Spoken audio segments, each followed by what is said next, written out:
Hello and welcome to Conversion Conversations. This is Cameron, and today I'm taking a look at the Transformers deck building game by Renegade Studios. Here is the first expansion they came out with back in 2022. We have a Rising Darkness. This is a totally standalone expansion. If you look, it's essentially the same box as the original deck building game. This is the Decepticon version. If you remember my review from last time when I first reviewed this game way back in the day, I thought it was mostly fine, but it didn't really grab me. And so I have kind of sat on these expansions until recently. And maybe it's because I kind of ran out of toys to look at, or just hanging out with friends and we were playing the game again. I decided, oh yeah, let's open up these and play some games. And I have now, so I've got some thoughts to share here. Starting out, there is a little less bang for your buck in this game compared to this. So these are both essentially, standalone games. One is Autobot flavored. This one is Decepticon flavored. The first thing I noticed was when I opened it up, went through the cards, went through the rule books, there hasn't been a ton of change between these two rule books. A lot of the wording is virtually identical. They have done a little bit of cleanup in certain sections, but maybe not as much as I wanted. But here, if we notice, this has 85 main deck cards in the base game.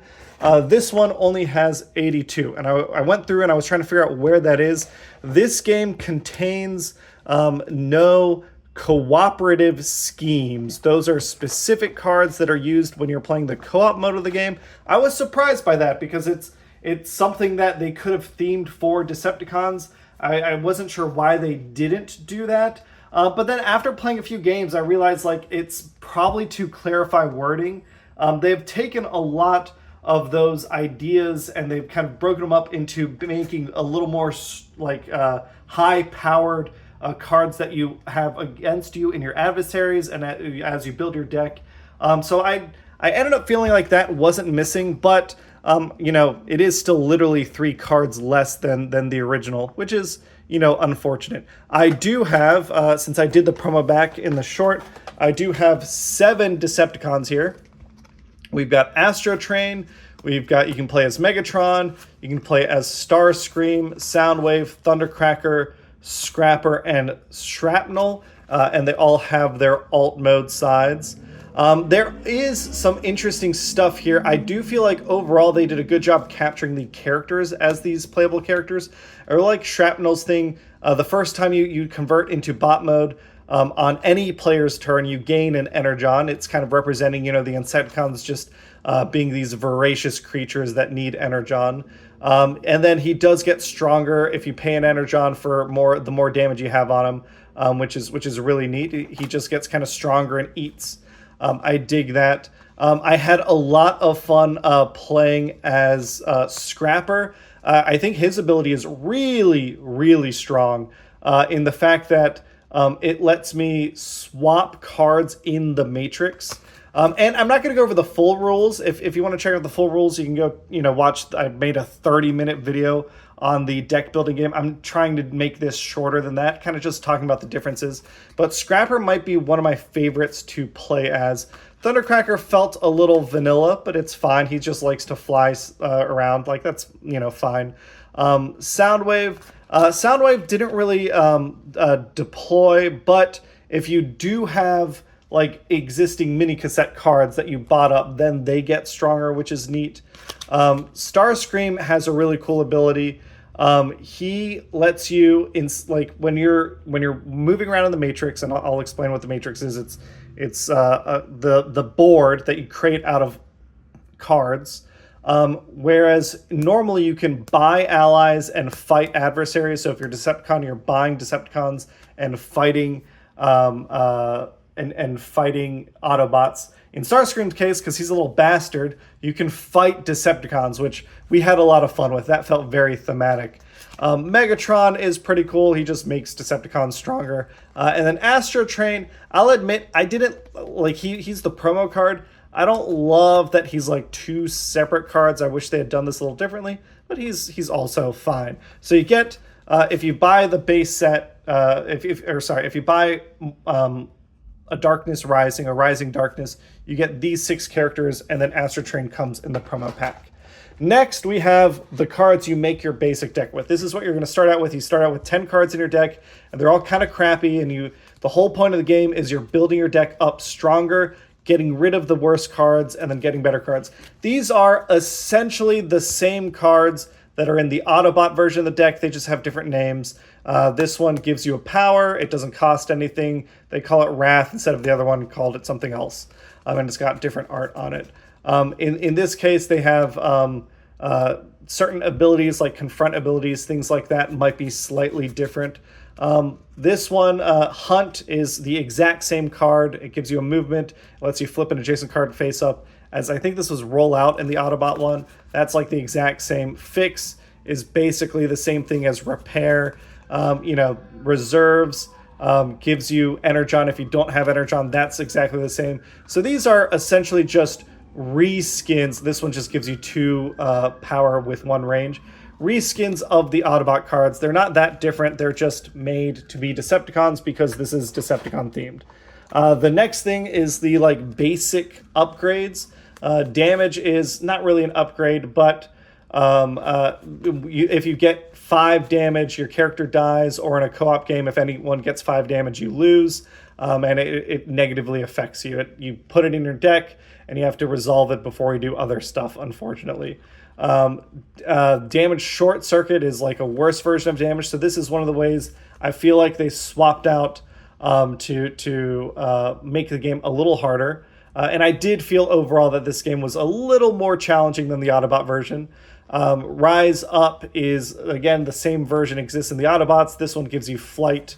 So these are like basic cards that you can buy if you have nothing else to buy in the game. We've got new relics, instead of the Solus Prime's hammer. We do have Forge of Solus Prime here. Pearl of Bahudin, which I don't even like. I'm sure that's a reference to something. Apex Armor, the Star Saber, Enigma of Combination, Spark Extractor, as well as in this game, instead of Decepticon schemes, they have Autobot initiatives, but these are functionally the same thing. We just have more flavors now. I do like the Autobot initiatives a lot. I felt like they are basically what helped the game feel different than the base game. We do have our Autobot bosses. We have, again, 6 of those. Same thing like the 6 Decepticon bosses. What's interesting is that in this case, we now have an ally Bumblebee from the base game with different powers than this guy who's the boss Bumblebee in the A Darkness Rising. Same thing with Prowl, same thing with Optimus Prime. So it's kind of neat to see these different aspects of the characters. Although I will say I'm more looking forward to seeing the more obscure characters than these.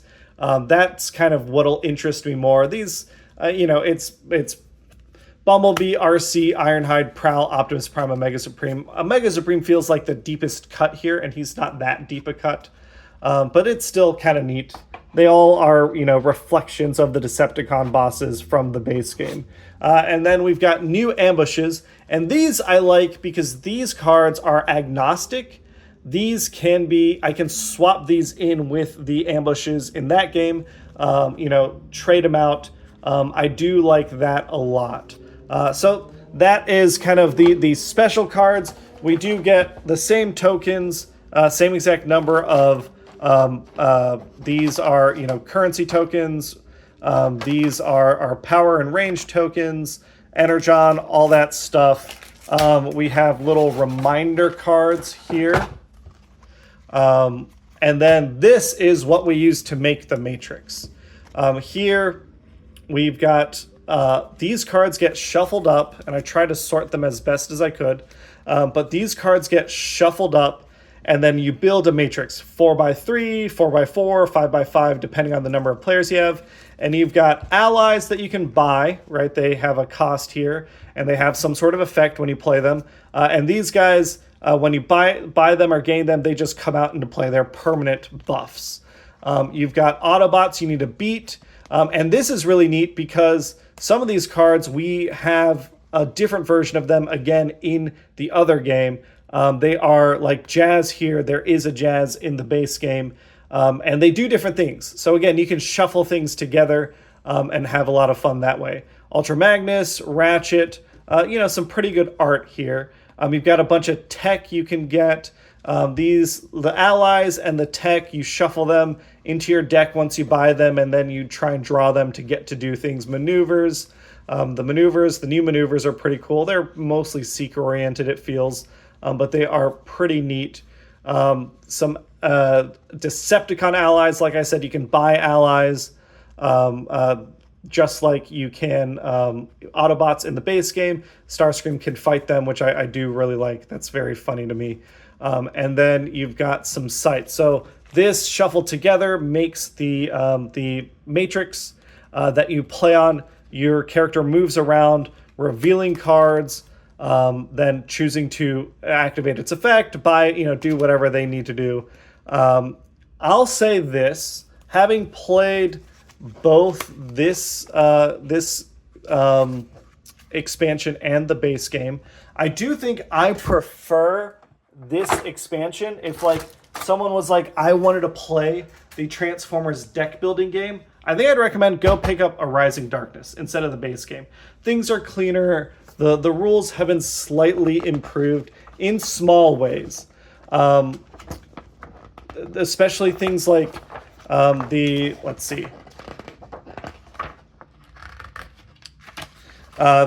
miscellaneous rules here. They got redone a little bit. Some wording is more clear, things like that. But if you already have the base game and you didn't love it, if you didn't absolutely love the base game, I don't think there's enough here to really justify spending. I got mine on sale, which is part of the reason I ended up picking it up, because I didn't love the base game. I got mine on sale, and I think I'm happy enough for it for like $25. But if you're spending $30 or if you're spending $45, that's a lot to ask for what just fundamentally hasn't grown into an incredible gaming experience. It's fine, but unless you're like a super diehard Transformers fan with real life Transformers fan friends that you're going to play this regularly, or if you're like me, in my case, I can kind of bully my friends into playing games that I bring to the table, and they enjoyed it well enough. I don't see a reason to own both. There is a special mode, a team versus team mode, that it sounded interesting to start out with. So if you have both of these, you essentially can play a 1v1 or 2v2, and then it gives you extra rules on page. Let's go to page. Here we go. It gives you extra rules here on how to set up this 2v2 rules. And I'll say that it worked out okay in terms of the setup and playing versus each other, but it wasn't a super rewarding experience. It was fine. The biggest thing is that you can now assist the bosses and things like that. We played it and it was fine, but mashing the two games together didn't reveal something new, I'll say. In this case, there is not much more than meets the eye. And I think that's my final verdict on this deck building game. I do have another expansion to check out, and I will eventually, but I'm not in a rush because it's a fine deck builder, but there are better deck builders out there. If you really like deck builders, there are, cooler Transformers experiences out there if you really like Transformers.